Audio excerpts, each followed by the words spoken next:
To bring in our guest, who is a national politics reporter for The Hill, and she is making time for us this evening. We so appreciate it. I'm, of course, talking about Julia Manchester. Julia, thank you for being here and for sticking with us as we've covered these election results coming in. Thank you for having me, Will. It's great to be here. Now, what is it exactly about this particular race in South Texas, District 28 here? What is it about it that has caught so much attention lately? Well, lately, I would say it's obviously the FBI investigation that's been hanging over Congressman Cuellar's head.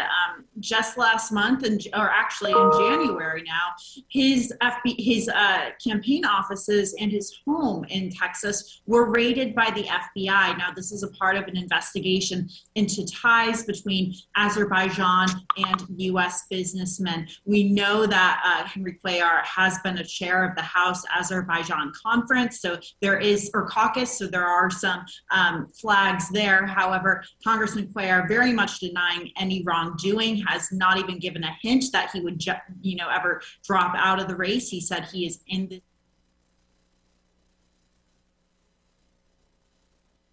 home earlier last month or in January. So Henry Cuellar very much standing firm, but this is very much boosted Jessica Cisneros, who very narrowly lost to him in March of 2020 in her first primary challenge against him. This essentially makes her point that lots of progressives make, that Henry Cuellar, like many establishment politicians, is simply out of touch with the American people and has many ties to special interests. That's what she's arguing here. So it's garnered a lot of attention, obviously, in Texas, but I would say in Washington as well.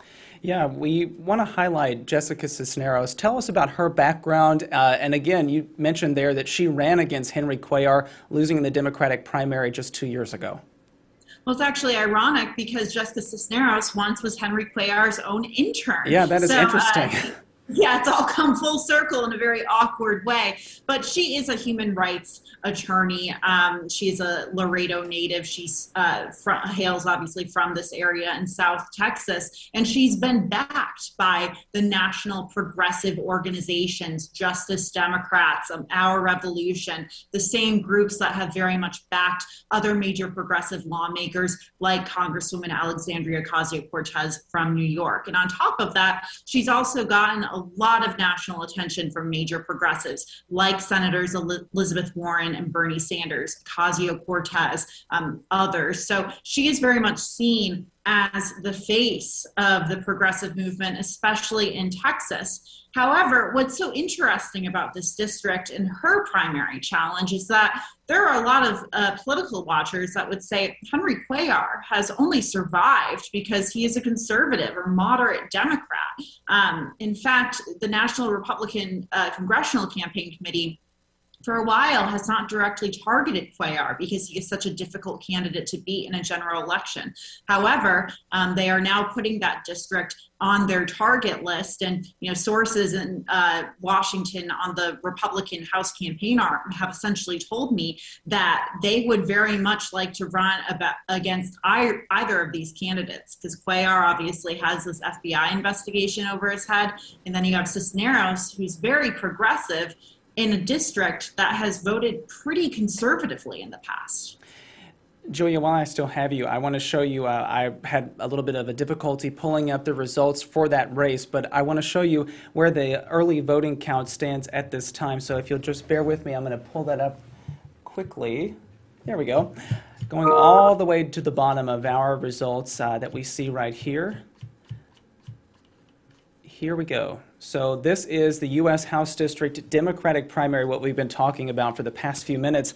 Jessica Cisneros leading at the moment with quite a comfortable margin over incumbent Henry Cuellar. Julia, share your reaction to these numbers that we're seeing right here.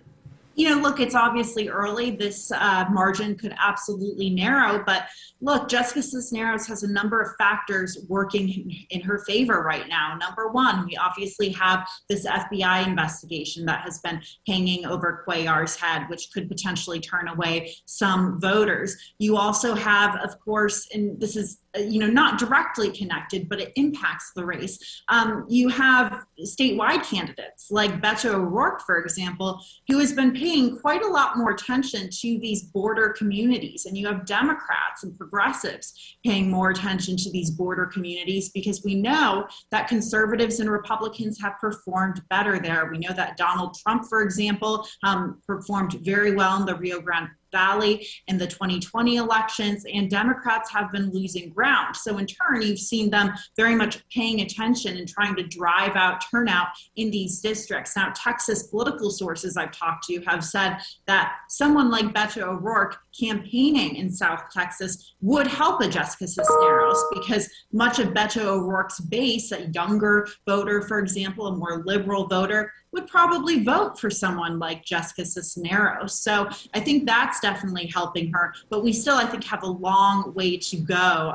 There's obviously lots of votes that still need to be counted. And I will say, I think Henry Cuellar is a very formidable opponent. He's a 9-term congressman. He's, has a history going way farther back than his time in Congress and the district. So he is very much a fixture. At the same time, though, this FBI investigation does not do him any favors.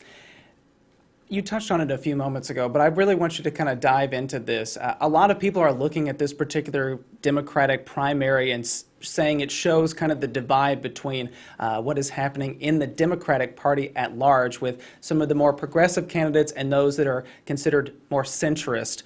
Explain the dynamic that's playing out that we're seeing tonight. Yeah, so you're seeing this play out actually in South Texas tonight and also in other races, including Greg Casar's race in that primary. But you're also even seeing it playing out in the State of the Union here in Washington. And I say that because you have President Biden, the leader of the Democratic Party, giving the State of the Union. Now, normally you have just one Republican response to the State of the Union. That's it. Democrats are united, or the party in power is united. The opposition gives the response. That's it. But tonight, you're seeing a centrist Democrat give a response, a more moderate Democrat, and you're also seeing a progressive Democrat, Rashida Tlaib, giving a response to this speech. So I think it paints a picture, really a picture that can be applied to many of these primaries in Texas that shows this is a party that's divided. And I think you have a lot of more moderate or maybe more establishment Democrats watching Texas right now. And I think there may be some worry that if someone like Jessica Cisneros wins that district, that in a general election against a Republican in a relatively conservative district, the Republican would be able to trounce the Democratic opponent. Now, progressives argue this isn't about progressive liberal label. This is about someone who is seen as not beholden to special interests and working directly for the people. So, I think we're seeing this dynamic play out on really so many fronts tonight. And I think it's a worry for a lot of Democrats looking at Texas, where it seems like every election we watch in Texas, is Texas going to go purple? Is Texas going to go blue? And Democrats have fallen short of that time and time again. So we might be able to read some tea leaves, after these primary results are in. What an exciting night for you to join us. We appreciate it so much, Julia Manchester. She is a national politics reporter with The Hill. Thank you so much for being here, and hopefully we're going to talk to you a little bit later tonight. So thanks for being here.